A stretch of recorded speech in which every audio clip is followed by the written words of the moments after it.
around for churches on the Central Coast, and you have like your ultra-conservative one, and then we had like the middle-of-the-road family one that didn't really turn me on. And then we've got this kind of little edgy church at the school named The Haven, and that was kind of the closest thing to Papatoetoe. So we ended up there.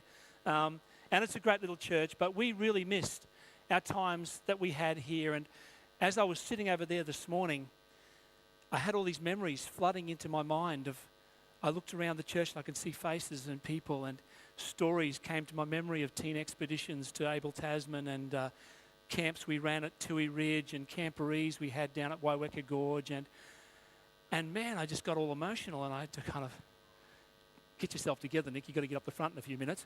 But, and you know, Jeremy, my wife is working her way through your cookbook, so it's filtered its way across to Australia. And Megan met me with this beautiful smile this morning. Thank you, Megan. But I just want to share with you what's on my heart today. As the youth director, you know, I work a lot with young people, and when I've travelled through the countries that I travel through since I left here, my life has been a whirlwind.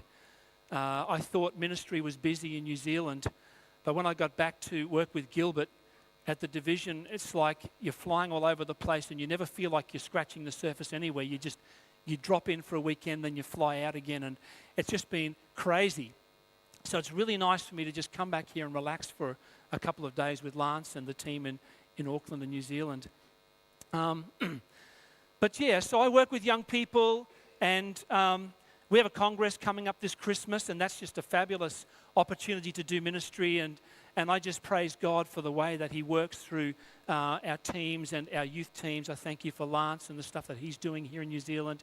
And you know, a lot of the work that we do with young people is to help them find their place in God's kingdom, is to help them find a place where they feel comfortable doing God's service and doing God's will. And you know, a big part of that is letting Jesus lead your life.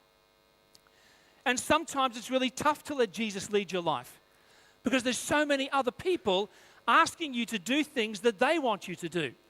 And there's so many other influences in the world that can drag you away from a life with Christ. And a friend of mine in Africa, I went to a workshop that he ran a couple of years back, and he shared this amazing story of how he was in love with this girl in Africa.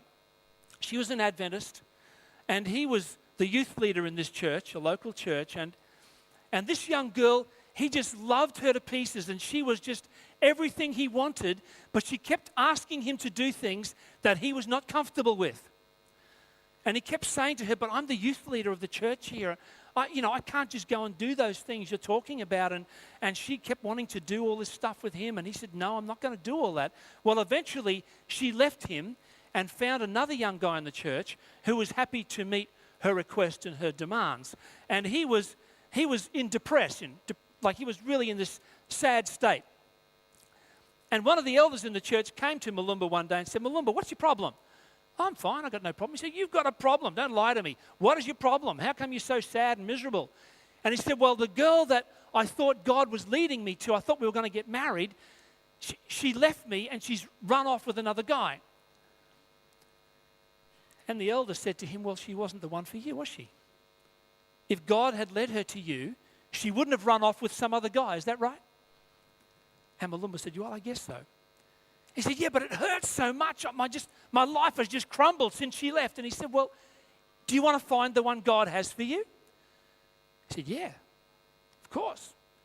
He said, well, here's the plan. I want you to fast and pray for 3 days, and then you'll find the one God has for you. Now, I'm not suggesting it's going to work for every one of you this morning, but you can give it a try if you like. And so anyway, Malumba decided that he would fast and pray for 3 days. And so every hour, every day he prayed. And he fasted, just had water for 3 days, no food at all. And at the end of the 3 days, he was really hungry, and he was really wanting to know where the girl was. And so he said to God, so I've done what I was told to do. How am I supposed to find the girl? And the elder said to him, well, you know, you need to come up with some kind of a plan, like ask for a sign. So Malumba thought about it, and he said, okay, Lord, here's the plan. I want to be walking down a road, and I want the girl to be walking towards me, and I don't want anyone to be behind her or in front of her, and I don't want anyone in front of me or behind me. Now, you might think, well, that's a pretty bizarre request. But the thing is that in Africa, there's always heaps of people walking on the roads. There's never a road where there's not a heap of people walking on it. So it was actually a very tough request. And so everywhere Malumba went for the next couple of days, he kept watching and looking for the girl. And everywhere he went, the roads were just packed with people. And then finally, Sabbath came, and he started walking to church like everybody else walks to church. And he turned a few corners and went down a few long roads. And then eventually he ended up on the road that was heading directly to his church. The church was like halfway down that road. And as he was walking down the road, not even thinking about anything, he looked up, and there in front of him was a girl walking towards him. And she had no one behind her, no one in front of her. There was no one in front of him, and he was almost too scared to look behind. And there was no one behind him either. And he looked at the girl, and he couldn't take his eyes off her. And as she walked in through the gate into the church. And he picked up his step. He started hauling his way into that church, and he got into the church, and this young girl was a bit younger than him. He'd never really taken her seriously but she was beautiful. And he looked at her, and she was in the choir, and she was singing in the choir. And right there on that Saturday morning, Malumba fell in love with that girl. He hadn't even spoken to her really. And he never heard a word the preacher said. It was, forget the preacher. I'm just looking at this angel in the stalls there. And after church, he tried to work out what he was going to do. And so he called the elder over to himself. He said, listen, there she is. That's the one. God did the plan, and that's the one, but I don't know what to say. So I don't know how to approach her. And so he said, can you go and talk to her for me? And the elder said, all right. Okay, this is what I want you to say to her. No small talk, just Malumba wants to marry you. No restaurants, no chocolates, no flowers, just straight to the point. Well, the elder said, all right, if that's what you want me to say, that's what I'll do. So the elder walked over to the girl, tapped her on her shoulder and said, look, can I have a chat with you? I have a message to you from Malumba, the youth leader. Okay. And he said, here's the message. Malumba wants to marry you. And she burst into tears. And Malumba's over there watching. He's going, just wrecked the whole plan. And then, but what he didn't realize was that very week, that young girl was finishing her high school. She was in year 12. And she was being raised up by her mother. Her father had passed away. And that very week, some boys had made a plan to attack her and kidnap her after school one day. But one of her friends found out about it and told her, and she went home from school on a different way and got home and told her mother. And her mother was just beside herself with fear and worry and said to her, we've got to start praying for a husband for you, but we need to find him by this Sabbath. I kid you not. That is a true story. And Malumba is now a division youth director in East Africa Division, and his wife was there with him at the Congress workshop on how to find your partner. That was the workshop. I love the story because it's all about letting Jesus lead. And you see, when you give your life to Jesus, you've got to let him lead, right? But so often, we get our own dreams and we have our own plans, and man, I'm going to buy a new car, and I'm going to get this new job, and I'm going to do this, and God says, have you thought about asking me lately what you want? I can tell you what you want. I can tell you what you need. I can organize things for you much better than you can organize things yourself. But we often get so busy with ourselves that we forget to let God actually do what he has designed you and I to do. You see, we serve a God who knows us very well, don't we? Does Jesus know you very well? Does anyone know you as well as Jesus? Probably not. He knows you. He knows all your faults. He knows all of the idiosyncrasies that you have, the phobias that you have. He knows that I love every animal on the earth except spiders. He knows all those things. God knows you, and yet he is your biggest fan. But often we forget that he's in charge. You know, there was a young guy named Saul who God came to and asked him to be the king of Israel, the first king of Israel. And Saul as a young man, the Bible says he was very good looking. He was head and shoulders above everybody else in Israel. And he led the nation for 30 years. Actually, I think it was 40 years. He was 70 anyway. But eventually Saul started to forget that it's God who's actually in charge, not him. And Saul started to run the show the way he wanted to run it.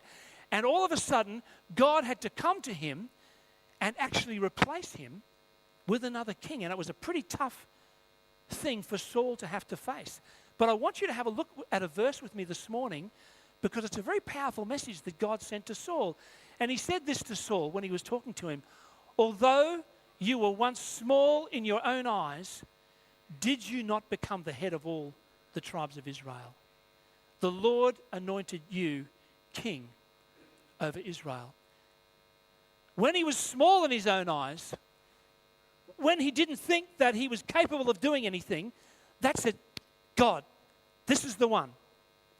This is the guy I can use to lead the whole nation of Israel, the whole 12 tribes. When you're small in your own eyes and you don't think that you actually have any capabilities or things you can offer God, that's when God can use you. And as church members, as Adventist church members, we become Christians, we get baptized, we start attending church, we listen to great sermons, we really enjoy the atmosphere of the church and the fellowship of the church, but oftentimes we start to allow ourselves to become like a pew warmer or just a bench sitter, or we'll just come and we start coasting in the Christian life. And our potential for Jesus starts to diminish. And let me tell you, even as a preacher, as a pastor, it can happen as a preacher and a pastor. And, I can remember when I first got into youth ministry back in Queensland, way back in a long time ago, as Josh would say, back when dinosaurs ruled the earth. And I remember how busy I got when I was in the youth department, and I grieved the local church because I loved my local churches, but then I ended up very busy, and I ended up in this kind of corporate thing where I'm attending meetings, and you fly in and you fly out and you preach, and you go to a camporee or a youth rally or something, or a weekend, and you do all this flying around, and it gets this kind of a corporate feel. And I was just preaching and telling stories and stories from my life and my ministry. But as the years went on, I was too busy to do just that grassroots level stuff, like connect with people and take them through a bunch of Bible studies and lead them to baptism and all that stuff. And I just got way too busy. In fact, for over a decade, I didn't get a chance to lead anyone to Jesus for a long time. And it's a scary thing. If we just flick to that next slide there. You can get this professional persona about yourself where you think that you're important and you think that you're a high flyer because you're flying around all the time. And you fly in, you do a camporee somewhere, and you make these calls, and you see all these beautiful little pathfinders come down the front. You've got to be careful with pathfinders. They are so vulnerable and fragile. You can get a commitment out of them like that if you want to, but you've got to be careful not to manipulate them. And then you jump on a plane and you fly away. And what happened to me was the illustrations that I was using, the stories that I was telling about lives being changed, were from back when I was in a local church. They were over a decade old, and I could feel my well of spirituality drying up. My own spiritual depth was shallowing out and drying up. And so I prayed this prayer about 4 years ago. Had no idea what was going to happen. I said, God, I just want you to do what you want to do with me. If you want to deepen my life with Christ, then you just do what you need to do with me. Had no idea what I was in for. Anyway, I just forgot about the prayer the next morning, as we do, and just went back to my normal old business as usual. And then about 2 weeks later, a young guy and his girlfriend, one of Nicholas's friends from school, young guy, about 16, came over to me with his girlfriend and said, Nick, you're our friend's dad, you're Nicholas's dad. Could you lead us through the baptismal studies? Could you baptize us? And I'm thinking, oh, look, guys, really, I just can't do that. Seriously, I'm just too busy. And then this thought hit me like a bell. God said, this is what you wanted, isn't it? I said, oh, strike. I said, hey, guys, look, I can't be there every week, but I can certainly do what I can. And so they said, yeah, absolutely, that's fine. And so we started meeting on a Wednesday night, and I'm thinking, strike, every Wednesday night. There goes my Wednesday night. That's like Friends, and there's Biggest Loser, and there's all these, Farmer Wants a Wife. And I'm saying, no, I'll give Wednesday nights up. And so anyway, we started having these Bible studies on a Wednesday night. And after about a month, that Wednesday night became my favorite night of the week. And this young couple started to drink in this stuff. And this guy's dad was a professor of nursing in a uni in Sydney. He was a sharp operator and a backslidden kind of a Uniting Church guy. And he was anti what Nick was doing. This guy's name was Nick Cashin. So I'm Nick, my boy's Nick, and this other guy's Nick. So it got really confusing. And anyway, we started having these studies. And Ange, my wife, would make a really nice dinner on a Wednesday night with candles. And it was just a beautiful spread. And this guy and his girlfriend came over. Her name was Liz. And we started having these studies. And they came faithfully. And I wanted to make sure that he knew what he was getting himself in for. So we started this kind of long Bible study course. And it went for 18 months. And there were times when I'd say, look, Nick, I can't be here for the next month. I'm gone. He said, that's all right. We'll wait. And he waited. And it took us ages to get. I never thought we'd ever finish. And we would be sitting there at night time. And he was just drinking in the truth of the word of the life of Christ. And the fact that he's coming back again. And the fact that he loves us and he died for us. And he'd be asking me questions. And it's like 11:30 at night. And I'm falling asleep in the chair. And he said, come on, Nick, come on. And I'm thinking, I'm home and I wish you were too. Now, come on, guys, just let's get this over and done with. But the bottom line was, it was this amazing journey. Just flick to the next slide there. And Jesus said this great passage, and I've got to look around at it here. He said that when he saw the crowds, he had compassion on them because they were harassed and helpless like sheep without a shepherd. Have you ever seen sheep without a shepherd? They just stand in a paddock. There's lots of sheep in New Zealand. There's a few in Australia as well. And if they've got no shepherd around, they just stand there for hours. They don't do anything. And people are like that. And he said to his disciples, the harvest is plentiful, but the workers are few. Ask the Lord of the harvest, therefore, to send workers out into his harvest field. And God was asking his disciples to go looking for these people because there's people out there who need to know about Jesus. And just flick to the next slide there. The guy at the top there, that's Nick. February 4 last year, we baptized Nick at Gosford Church. And he was the happiest guy. And his mum and dad, over the journey, over the 18 months, they had these major turmoils. And his father was against what was happening. And he wanted to go to Avondale. He's done primary teaching. He graduates in, I think it's on the 8th of December. And he's just this awesome young guy who is passionate for Christ. And he just loves God. And he's just a joy to be around. He calls me his dad. His parents moved up to Lismore, and so he kind of like adopted us as his family. Just a beautiful young guy. And what happened, another woman came to our church at the Haven one day, and she said, do you guys talk about Jesus here? I said, yeah. He said, well, I just want my boy to know about Jesus. She just loves Jesus. She comes from another religion, and she said, at our church, they don't talk about Jesus. And does this church talk about Jesus? Yep. So she came along to a program we ran called Jesus All About Life, and she just drank in the truth of Christ. Beautiful. She came to Big Camp, North New South Big Camp. She'd only been coming to church about a month, and she dragged her husband. That's her husband on the right there. You can see them there at the beach. And she came to Big Camp, and her husband was there. He's actually the supervisor of all the lifesavers on the Central Coast. There's 10 beaches. He has a staff of 60 lifesavers under him. If there's any drowning or any accident on the beach, they ring him. He's in charge of organising the emergency services. Great guy, workaholic. Anyway, we started fellowshipping together. They came to Big Camp. At the last night of Big Camp, a guy named Nicky Tainer was the preacher there, and he said, if anybody wants to get in the jump zone and come to Christ, just come down the front now and we'll get you baptised. And Marg shot down the front. She said, I want to get baptised tomorrow. I said, oh, okay, well, forget the church board meetings, forget all that stuff. But I said to her, I want to make sure that we keep studying the Bible with you. Is that all right? She said, yeah, absolutely. I want to keep learning about the Bible. And so that next morning, she's out there at 6 o'clock at Yarra Happney, and we took her out in the waters of baptism, and she got baptised, and she was just over the moon. And her young boy, Stephen, there beside them, you can just see him there. I said, we've got to have studies. So it's Monday nights.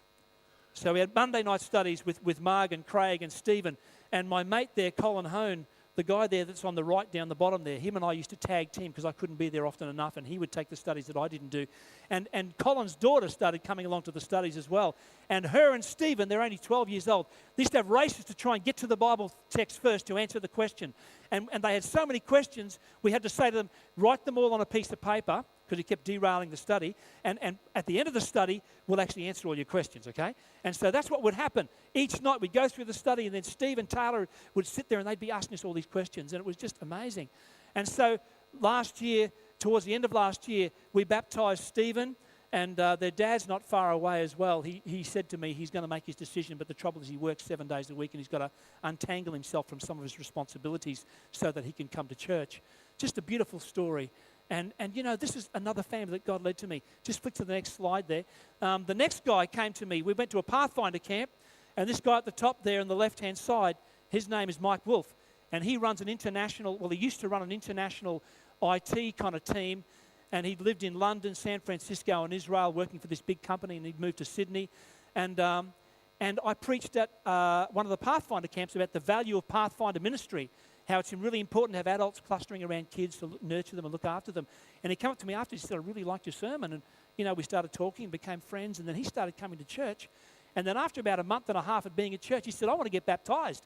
And so they looked at me and said, Nick, you know him the best. You need to do studies. There goes Tuesday night. And so I ended up having 3 nights a week, Bible studies. And here I am as a youth director, all day in the office, come home, golf down dinner, get to this Bible study. On the weekends, I'm flying off, and my family's saying, you know, Nick, you're at work all day, you work all night, and you work all weekend. When are you going to slow down? And I had to kind of back off a little bit. But bottom line is, after about 6 months, Mike was baptized. And his son, Josh, his oldest boy, Josh, is baptized now. And his wife, Michaela, great story. She comes from the Ukraine, virtually no Christian background, was in exile. They escaped from the Ukraine at night time and got into Germany and came to Australia as refugees. No knowledge of the Bible. When she picked up this Bible first, she had no clue where was the front cut. She didn't know anything. And she sat at the far end of the table. And over the 3 months that we started studying in their home with their 3 kids, she would put on this beautiful spread. She works in a tea shop, and she had like 25 different kinds of tea. And every night I'd go there, she'd say, which one do you want tonight? I have no idea. Just take your pick. Ended up really liking chai. And so she would just keep bringing all these nice dishes, and she'd put all these nice biscuits and cakes, and I started putting on weight, but it was just fantastic. And then she moved from the far end of the table. She came and sat beside me, and she would open up her Bible. She eventually said, can I get a Bible? So they went down to the shop, and they bought this beautiful women's devotional Bible, and so she had her Bible, and we started reading the Bible together. And then one night she said to me, so how do you actually have a relationship with Jesus? For a pastor, that's like a golden question. That's like red hot interest. How do you have a relationship with Jesus? And I said, well, you just got to start talking to him. And we spent the next half an hour talking about how do you have a relationship with him. It was just beautiful. So anyway, she got involved in a ICC trip to Cambodia, and they went over there and loved on all these kids and women, and she wanted to get baptized over there because she sponsors about 3 kids in Cambodia now. So she flew to Cambodia, got baptized by a local pastor over there, and I still go there on a Wednesday night because her 2 daughters are still on the list, and I'm working my way through the family. Another one, my brother on the left there at the bottom. My brother left home at the age of 17, went to Rockhampton to do aquatic resource management.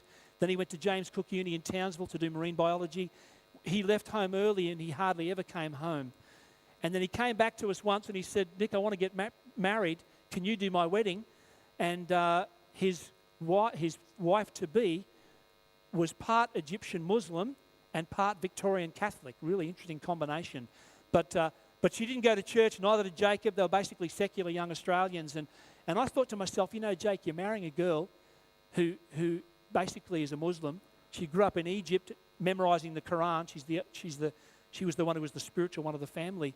And I remember thinking to myself, Jake, you're making a pretty major decision here. But I thought, if I don't do that wedding, what am I saying about my God? What am I saying to them about the Adventist God? So I did their wedding on the Gold Coast back in 2001, the week before I flew here to New Zealand. They went to Egypt. He became a dive instructor. Then they flew to England. He worked in a science lab. Anyway, they were gone for like 7 years. They finally came back to Aussie, and my dad died in '06. The year after I left here, my father died. I think that's one of the reasons why we were called back to Australia, so I could be with my family again. And when my dad died, my dad was like the spiritual pillar of our family. And at the funeral, my mum's side are all backslidden Anglicans. My dad's side are all Adventists. Half of them don't go to church anymore. And I'm standing in front of them, and I've got 20 minutes. And, mate, I let them have it. I wasn't going to pull any punches with those guys. And I told them all, you all think you're going to see Dad again? I've got some news for you. Unless you give your life to Jesus Christ, you will not see your father or Eric Cross again. And I just laid it on the line with them. And it shook my family up, especially Jacob, my brother. And anyway, to cut a long story short, last year I got a text message. They had some Bible studies with Frank and Karen Williams up in Hervey Bay, and they moved down to Noosa on the Sunshine Coast. And then NAGWA sent me this message last year. Nick, I have fallen in love with Jesus Christ. His grace is the best thing that I've found in my life. And we want you to baptize both of us and dedicate our 3 children to him. And on January 7 this year at Noosa, just behind Hastings Street, I baptized my brother and his wife, and she brought him back into the church. Amazing stories. And you know what I want to tell you this morning? That what's happened to me is that I have got this heart and this burden for lost people, because they're out there by the millions and they need to know Christ. Amen? Amen. They need to know who has got the answers for them. And they're searching. That's why they're gambling. They're searching. That's why they're watching pornography. They're searching for meaning. That's why they're out there trying to make money and working too many hours a week. They're searching. That's why they're trying to have affairs with people. They're looking for Christ and they don't know it. And my church family, you have the answers. You are the carriers of the kingdom. You are the ones God has entrusted his truth to. Is that true? Am I right? Do you know him? Do you know Jesus? Man, you know, I got so busy that I allowed myself to get further and further away from Christ. But over the last 4 years, Jesus has led me. He's led people to me. At the moment, I'm going back next weekend to baptise 3 other ladies that we started the New Believers class at the Haven Church, and Colin Hone and myself have been studying with them. And none of their husbands are believers. It's really going to be an interesting journey. One of them's an atheist Muslim, and it's going to be a really interesting journey, but I'm committed to working with their families and bringing those husbands in as well. And I want to tell you that it is the most exciting thing that I have ever done. It's awesome. There is nothing on this earth that compares with bringing people to Christ. And if you haven't had the joy of doing it, I want to challenge you and encourage you to get out there and use your time wisely. You know what? There's always going to be an X Factor, and there's always going to be an Australia's Got Talent or a New Zealand's Got Talent. They're all great shows to watch, and I love music, and I just really get into it. But you know what? There's all these people that Jesus is leading to you. And you've got the keys of the kingdom in your hands, this book. This book tells them about Christ. I just had that verse open and I'd gone and shut the Bible. That was a dumb move. But anyway, the bottom line is, let's go to the next slide. You know, people make the mistake of thinking that they go to church. They got some idea that the church is going to be the place where you go. And I know this is a bad syndrome in Australia. People say, I'm going to church. Well, you know, if the church could give you spirituality, Europe would be the most spiritual place on earth, because there's churches in Europe that are the most beautiful churches you've ever seen. Money could not buy those churches. It took thousands of free slave laborers, decades to build those churches. You could not replace them today. But you know the tragedy is? They're virtually all empty. People go there and take photos of the stained glass windows. They stand outside and take photos of the architecture. If the church meant spirituality, Europe would be spiritual. You don't go to church to be spiritual. You are the church. Let's just go to the next slide. Jesus once said, "For where 2 or 3 gather together in my name, I am in their midst. I'm with them. And you know, when you get together with your families, if you still get together and pray, Jesus is there with you. If you get together on a Tuesday night or a Tuesday morning and you have a small group, that's where Jesus is meeting with you. And Jesus doesn't need, I mean, it's great to worship in a big building. It's fantastic to not have to set up every morning. But I'm telling you something right now. If this church disappeared, would you still be okay? Would you spiritually be all right? Would you survive? And I challenge churches in Australia with this. What would happen if all of our churches suddenly got blown up overnight by terrorists? What would happen?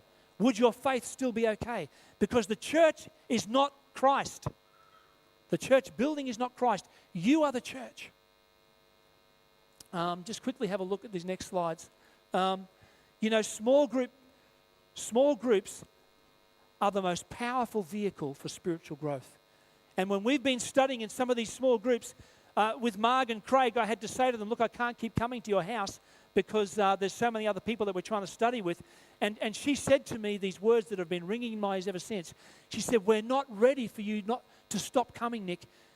What you've been telling us in the last 12 months is the best thing that's ever happened to us in our lives. And those words are ringing in my ears because I don't go there anymore. But you know, the small groups, when you get together with a group of people that you know and love, you can talk about stuff that's really important. You can talk about your life journey. You can talk about the issues you're dealing with. And this is the growth field, the growth turf.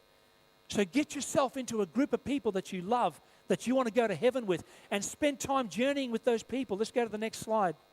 There's this powerful passage in Joel that says, I will pour out my spirit on all people. Your sons and your daughters will prophesy. Your old men will dream dreams. Your young men will see visions. Even on my servants, both men and women, ordained, I will pour out my spirit in these days. God is looking for young people today and old people. I'm preaching to both here. He's looking for people who are prepared to receive the vision, who are prepared to put everything else on the back burner and let Jesus take your premium time and your premium energies and your premium agendas. Because you know what? Christ wants to change the world through you. He wants to change the world through me. And I just want to finish with a story this morning. Let's just go to the next slide. In Germany in the Second World War, towards the end of the Second World War, the resources were being depleted right across the world. And in England, they sent these 1,000-plane raids across to the different countries in Europe. And these planes were going over full of Canadians, Australians, Kiwis, Americans, British and South Africans. All these people were there together, concentrating their energies, and they were trying to strategically knock out the German war machine, the factories, the big fuel depots. And for a part of the way, they would have an escort of fighter planes, Hurricanes and Spitfires, and they would fly across the British Channel together, and they'd go about halfway across France. But the fuel tanks in the fighter planes were not big enough to be able to get all the way to Germany. And so the squadron leader would radio through to the bomber command, and he'd say, we're turning around now. For the rest of the way, you're on your own. And so these bombers would continue across the French territory, across Poland into Germany. And the Avro Lancaster was probably the plane that was the one that did the most heavy loading and the heavy work. And they would get to these cities a long way away from home. And they would find their strategic targets, next slide there, and they would drop their payload on these different places, and then they would turn around and they would start making their way back towards Britain. And the Germans had these enormous big spotlights, and they'd shine them up in the sky. And these spotlights could see a plane 30,000 feet above sea level. And if one of those spotlights happened to connect with the underside of a bomber, within 2 minutes, the German fighters would be up there buzzing around them like hornets. And this evening, this crew full of guys would come through, and they were returning home. And all of a sudden, they saw the big spotlights in front of them. And there was no way they could avert their direction. They tried to get away, but they were spotted by the German spotlighters. And so within minutes, the German fighters were up there buzzing around them, just showering them with machine gun bullets. And the Germans had 4 different kinds of machine gun bullet. The first one was an armor-piercing bullet. It would go through 12 mils of steel.